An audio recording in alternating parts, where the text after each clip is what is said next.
Hi friends, வீரன் மாறா சீரியலில் ஜனவரி 21க்கான செம்ம இன்ட்ரெஸ்டிங்கான எபிசோடு தாங்க வந்திருக்கு. அதுக்கு முன்னாடி வீடியோ ஸ்கிப் பண்ணாமல் கேளுங்க. வீடியோ பிடிச்சிருந்தா லைக் பண்ணுங்கள், ரொம்ப பிடிச்சிருந்தா ஃபாலோ பண்ணுங்கள். வாங்க ஃப்ரெண்ட்ஸ், வீடியோவில் என்னென்னு இருக்குன்னு பார்க்கலாம். வீரா என்ன பண்ணுறாங்கன்னா, எப்படியாவது அந்த சாட்சியை வைத்து பார்த்து உண்மையெல்லாம் தெரிஞ்சுக்கணும் அப்படின்னு நினச்சிக்கிட்டு பார்த்தீங்கன்னா ஆட்டோவில் போயிட்டு இருக்காங்க. அதை தெரிஞ்சுக்கிட்டு அவங்க தங்கச்சி பிருந்தா பார்த்தீங்கன்னா கரெக்டாக மாறனுக்கு வந்து கால் பண்ணுறாங்க. கால் பண்ணி நடந்த விஷயத்தை எல்லாத்தையுமே சொல்கிறாங்க. அதை கேட்டுட்டு மாறன் பார்த்தீங்கன்னா செம்மையாக அதிர்ச்சி அடைகிறாங்க. கண்டிப்பாக வீரா மட்டும் அந்த விட்னஸை போய் பார்த்துட்டானா எல்லாம் உண்மையுமே தெரிஞ்சு போயிடும்.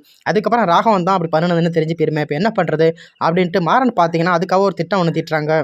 வீரா போய்த்து அவனை பார்க்கறதுக்கு முன்னாடி அந்த விட்னஸை பற்றி நம்ம பார்த்து எப்படியும் வீரா வந்து பார்க்க விடாமல் பண்ணிடணும் அப்படின்னு நினச்சிக்கிட்டு மாறன் பார்த்தீங்கன்னா அவங்க பைக் எடுத்துக்கிட்டு நேரம் அந்த விட்னஸை பார்க்கறதுக்காக அங்கேருந்து கிளம்புறாங்க. அதுக்கப்புறம் பார்த்தீங்கன்னா அந்த விட்னஸை தான் காமிக்கிறாங்க. அந்த விட்னஸ் பார்த்தீங்கன்னா ஒரு கடையில் வந்து நிற்கிறாங்க. மாறனும் பார்த்தீங்கன்னா சரியாக அந்த இடத்துக்கு வந்துடுறாங்க. அப்போ உடனே இந்த சாட்சி வந்து மாறனை பார்த்து கேட்குறாங்க, டே எதுக்கட என்னை ஃபாலோ பண்ணிக்கிட்டு இங்கே வந்து அப்படின்னு கேட்குறாங்க. அதுக்கு உடனே மாறன் வந்து சொல்கிறாங்க, உன்னை சும்மா விட்டது தப்புடா, உன்னையெல்லாம் அப்பயே நான் பிறந்து கட்டியிருக்கணும் அப்படின்னு சொல்லிட்டு மாறன் பார்த்தீங்கன்னா அந்த சாட்சியை வந்து அடின்னு அடித்து வெளுத்து எடுத்துடுறாங்க. வீராவும் பார்த்தீங்கன்னா ஆட்டோவில் வந்து ரொம்ப வேகமாக வந்துக்கிட்டு இருக்காங்க. எப்படியாவது அந்த சாட்சியை பார்த்து நம்ம உண்மையெல்லாம் தெரிஞ்சுக்கணும். ஒரு வழியாக பார்த்தீங்கன்னா வீரா வந்து வந்தாங்க. அப்போ பார்த்தீங்கன்னா மாறன் வந்து அந்த விட்னஸை போட்டு அடிச்சுக்கிட்டு இருக்காங்க. அதை வந்து பார்த்துட்டு வீரா பார்த்தீங்கன்னா தடுத்து நிறுத்துறாங்க. அப்போ உடனே அந்த விட்னஸ் வந்து சொல்கிறாங்க, டே உன்னையெல்லாம் சும்மாவே விட மாட்டேன்டா, கண்டிப்பாக நான் ஜெயிலுக்கு அனுப்பாமல் விட மாட்டேன்டா அப்படின்னு சொல்லிட்டு அந்த விட்னஸ் பார்த்தீங்கன்னா அங்கேருந்து எஸ்கேப் ஆயிடுறான். அப்போ உடனே வீரா வந்து மாறன் கிட்ட வந்து சண்டை போடுறாங்க. நீ எதுக்கு இப்போ தேவையில்லாமல் அந்த விட்னஸ் வந்து அடிச்சுக்கிட்டு இருக்க? அப்போனா இதுக்கு பின்னாடி ஏதோ ஒரு உண்மை ஒன்று இருக்குதானே, நீ வந்து என்கிட்ட ஒழுங்காக சொல்கிறியா இல்லையா? இப்போ எதுக்கு நீ இப்படியெல்லாம் பண்ணுற அப்படின்னு வீரா பார்த்தீங்கன்னா மாறன் கிட்ட வந்து கண்ணா பண்ணான்னு கத்துறாங்க. அப்போ உடனே பார்த்தீங்கன்னா மாறனுக்கு வந்து செமையாக கோவம் வந்துடுது. வீரா மேலாடி என்னடி பேசிக்கிட்டு இருக்க?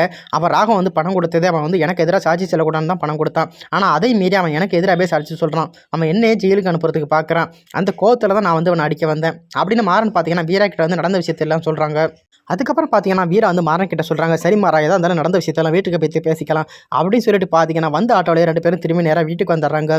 அப்போ உடனே வள்ளி வந்து பார்க்குறாங்க, என்ன 2 பேரும் ஒன்றா வந்துக்கிட்டு இருக்காங்க. மாறன் மூஞ்சும் சரியில்லை, வீரா மூஞ்சும் சரியில்லையே, இவங்களுக்குள்ள ஏதோ ஒரு பிரச்சனை நடந்திருக்கும் பொறுக்கே அப்படின்னு வள்ளி வந்து நினச்சிக்கிட்டு இருக்காங்க.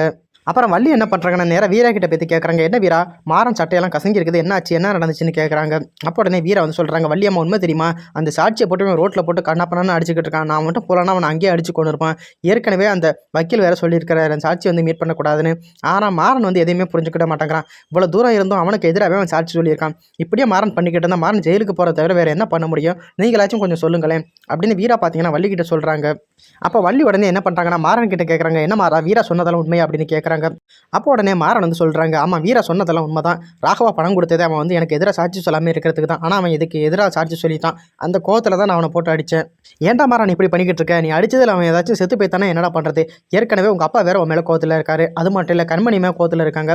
அதனால் நீ இப்படியெல்லாம் பண்ணாதடா மாறா அப்படின்னு வள்ளி பார்த்தீங்கன்னா மாறனுக்கு வந்து ரொம்ப அட்வைஸ் பண்ணிக்கிட்டு இருக்காங்க.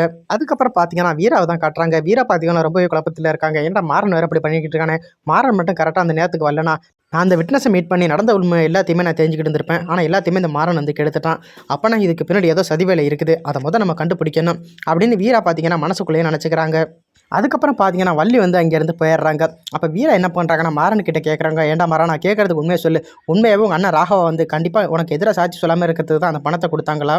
ஏன்டி வீரா நீ கூட நான் புரிஞ்சிக்காமல் இருக்கே, யாராச்சும் 10 லட்ச ரூபா பணத்தை தூக்கி அப்படியே கொடுப்பாங்களா? நீ கூட புரிஞ்சிக்க மாட்டேங்கிறியே. ராகவன் வந்து அந்த விட்னஸ்கிட்ட பணத்தை கொடுத்ததே வந்து எனக்கு எதிராக சாட்சி சொல்லாமல் இருக்க தான். ஆனால் அவன் எப்படி பண்ணுவான்னு நான் கண்டிப்பாக எதிர்பார்க்கல. அது மட்டும் இல்லை, உங்கள் அக்கா கண்மணி கூட இப்போ நான் தான் குற்றவாளின்னு நினச்சிக்கிட்டு இருக்காங்க. எனக்கே இப்போ என்ன பண்ணுறதுன்னு தெரியாமல் நானே செமையான டென்ஷனில் இருக்கிறேன். இதில் நீ வேறு இப்படி பண்ணிக்கிட்டு இருக்க அப்படின்னு மாறன் பார்த்தீங்கன்னா வீரா கிட்ட வந்து ரொம்பவே கோவப்படுவாங்க. அப்போ உடனே நம்ம வீரா வந்து சொல்லுவாங்க, மாறா எனக்கு உன் மேலாம் எந்த கோவம் இல்லைடா, கண்டிப்பாக என் அண்ணன் சாவுக்கு வந்து நீ காரணம் இல்லை, இதுக்கு பின்னாடி வேறு யாரோ இருக்காங்க, அவங்க தான் காரணம். எனக்கு கண்டிப்பாக எல்லா உண்மையும் தெரியும், கண்டிப்பாக இதுக்கு நீ காரணம் இல்லைன்னு எனக்கு தெரியும். ஆனால் யார் என்னன்னு நான் கண்டுபிடிக்காம மட்டும் விட மாட்டேன் அப்படின்னு வீரா பார்த்தீங்கன்னா மாறனை பார்த்து சொல்லுவாங்க. அப்போ உடனே மாறன் வந்து மனசுக்குள்ளே நினச்சிக்கிறாங்க, ஒருவேளை வீரா வந்து கண்டுபிடிச்சிட்டாலோ, சரி கண்டுபிடிச்சிட்டா என்ன பண்ணுறது அப்படின்னு மாறன் பார்த்தீங்கன்னா ராகவனை நினச்சி ரொம்ப ஃபீல் பண்ணிக்கிட்டு இருப்பாங்க. அதுக்கப்புறம் பார்த்தீங்கன்னா மாறன் வந்து சொல்லுவாங்க, கண்டிப்பாக அண்ணன் வந்து காரை ஏற்றி கொண்டது நான் தான், எல்லா தப்பையும் பண்ணது நான் தான், ஜெயிலுக்கு இந்த தப்பை ஏற்றிக்கிட்டு போகிறதுக்கு நான் தயாராக தான் இருக்கிறேன் அப்படின்னு மாறன் வந்து சொல்லுவாங்க. அப்போ பார்த்தீங்கன்னா வீரா வந்து சொல்லுவாங்க, மாறன் நீ எவ்வளோ தான் சொன்னாலும் கண்டிப்பாக நான் நம்ப மாட்டேன்டா, இந்த தப்பை நீ பண்ணியிருப்பான்னு நான் கனவுல கூட நான் நினச்சி பார்க்க மாட்டேன். ஆனால் இந்த தப்பை நீ பண்ணலை எனக்கும் தெரியும். ஆனால் இதை வந்து வேறு யாரோ பண்ணியிருக்காங்க, அவங்களுக்காக தான் நீ பழியை ஏற்றுக்கிட்டு எத்தனால அந்த வீட்டில் இருக்கிற, கண்டிப்பாக நான் அந்த உண்மையை வந்து கண்டுபிடிக்காமல் விட மாட்டேன் அப்படின்னு சொல்லிட்டு வீரா பார்த்தீங்கன்னா அங்கேருந்து போயிடுவாங்க. இதை எல்லாத்தையும் கண்மணி பார்த்தீங்கன்னா அங்கேருந்து பார்த்துக்கிட்டே இருப்பாங்க. அப்போ உடனே கண்மணி வந்து நினைப்பாங்க, ரொம்ப நேரமாக வீராவும் மாறனும் பேசிக்கிட்டு இருக்காங்க, என்ன தான் பேசிக்கிட்டு இருக்கான்னு தெரியலையே, நமக்கு ஒன்றும் புரியலையே, ஒருவேளை நமக்கு தெரியாமல் மாறன் வந்து இந்த வீரா வந்து காப்பாற்றுறதுக்கு எதுவும் பிளான் பண்ணுறாளா? கண்டிப்பாக சேச்சே அப்படிலாம் நடக்கவே கூடாது. கண்டிப்பாக அந்த மாறன் வந்து ஜெயிலில் தள்ளாமல் விடக்கூடாது, இவன் லைஃப் லாங் ஜெயிலே தான் கிடக்கணும், அதான் என்னோட ஆசை. அதுக்காக தான் நான் அந்த வீட்டுக்குள்ளே காலடியை எடுத்து வச்சேன். என்னோட ஆசை நிறைவேறாமல் நான் கண்டிப்பாக விட மாட்டேன் நான் இந்த வீட்டில் இருக்கிற வரைக்கும் அது மாறனா இருந்தாலும் சரி, ராமச்சந்திரனா இருந்தாலும் சரி, யாராக இருந்தாலும் சரி, கண்டிப்பாக அந்த குடும்பம் வந்து நிம்மதியாகவே இருக்கக்கூடாது. நான் தான் இந்த வீட்டில் வந்துட்டேன், இதுக்கப்புறம் எந்த ஜென்மத்திலையுமே இந்த குடும்பம் வந்து நிம்மதியாக இருக்கக்கூடாது.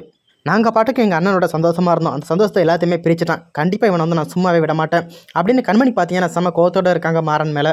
அப்போ பார்த்தீங்கன்னா அந்த வழியாக ராகவன் வந்து வராங்க. அப்போ உடனே ராகவன் வந்து கேட்குறாங்க, என்ன கண்மணி ரொம்ப நேரமாக யோசிச்சுக்கிட்டே இருக்கு அப்படின்னு. அதெல்லாம் ஒன்றும் இல்லைங்க, எங்கள் அண்ணனை கொலை பண்ணனது கண்டிப்பாக மாறனா இருந்தாலும் சரி, இல்லை யாராக இருந்தாலும் சரி, கண்டிப்பாக நான் அந்த கோர்ட்டு முன்னாடி இந்த தண்டனை வாங்கி கொடுக்காம நான் விட மாட்டேன். அவன் கண்டிப்பாக லைஃப் லாங் வந்து ஜெயிலுக்குள்ளேயே தான் இருக்கணும், அதுதான் என்னோட ஆசை அப்படின்னு கண்மணி பார்த்தீங்கன்னா ராகவன் கிட்ட சொல்லிட்டு அங்கேருந்து போயிடுவாங்க. ராகவன் மூஞ்சில் பார்த்தீங்கன்னா செமையாக ஒரு பயம் ஒன்று வரும். ஒருவேளை மாறன் மாட்டிக்கிடுவானோ, இல்லை நம்ம மாட்டிக்கிடுவோமா, நம்ம ஜெயிலுக்கு போகிறான் என்ன பண்ணுறது அப்படின்னு ராகவன் பார்த்தீங்கன்னா அதே நினச்சி ரொம்பவே குழப்பத்தில் இருப்பாங்க. அப்போ பார்த்தீங்கன்னா மாறன் வந்து அங்கே வருவாங்க. என்னடா ராகவா ரொம்ப குழப்பத்தில் இருக்குது அப்படின்னு கேட்பாங்க.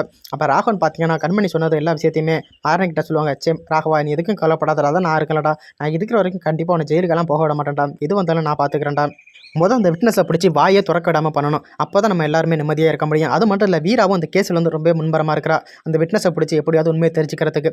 ஒரு வீரா மட்டும் தெரிஞ்சுக்கிட்டானா அதுக்கப்புறம் நம்மளால் எதுவுமே பண்ண முடியாது.